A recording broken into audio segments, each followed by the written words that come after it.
വിശുദ്ധ മത്തായിയുടെ സുവിശേഷം 21 അധ്യായം 33 മുതൽ 44 വരെയുള്ള തിരുവചനങ്ങൾ. മുന്തിരിത്തോട്ടത്തിലെ കൃഷിക്കാരുടെ ഉപമ. മറ്റൊരു ഉപമ കേട്ടുകൊള്ളുക.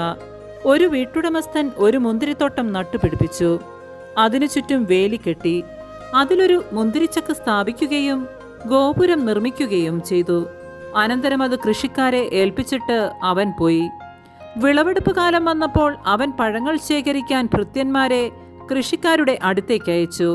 എന്നാൽ കൃഷിക്കാർ ഭൃത്യന്മാരിൽ ഒരുവനെ പിടിച്ച് അടിക്കുകയും മറ്റൊരുവനെ കൊല്ലുകയും വേറൊരുവനെ കല്ലെറിയുകയും ചെയ്തു. വീണ്ടും അവൻ ആദ്യത്തേതിൽ കൂടുതൽ ഭൃത്യന്മാരെ അയച്ചു. അവരോടും കൃഷിക്കാർ അപ്രകാരം തന്നെ പ്രവർത്തിച്ചു.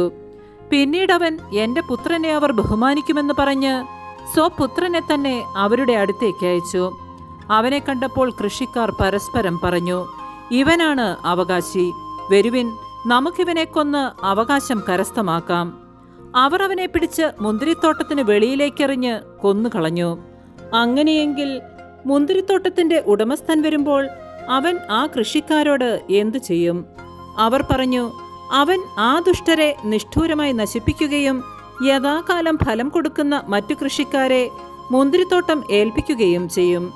യേശു അവരോട് ചോദിച്ചു, പണിക്കാർ ഉപേക്ഷിച്ചു കളഞ്ഞ കല്ല് തന്നെ മൂലക്കല്ലായി തീർന്നു. ഇത് കർത്താവിന്റെ പ്രവൃത്തിയാണ്.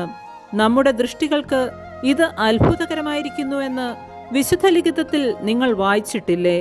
അതുകൊണ്ട് ഞാൻ നിങ്ങളോട് പറയുന്നു, ദൈവരാജ്യം നിങ്ങളിൽ നിന്ന് എടുത്ത് ഫലം പുറപ്പെടുവിക്കുന്ന ജനതയ്ക്ക് നൽകപ്പെടും. ഈ കല്ലിൽ വീഴുന്നവൻ തകർന്നു പോകും. ഇത് ആരുടെ മേൽ വീഴുന്നുവോ അവനെ അത് ധൂളിയാക്കും. നമ്മുടെ കർത്താവായ മിശിഹായ്ക്ക് സ്തുതി.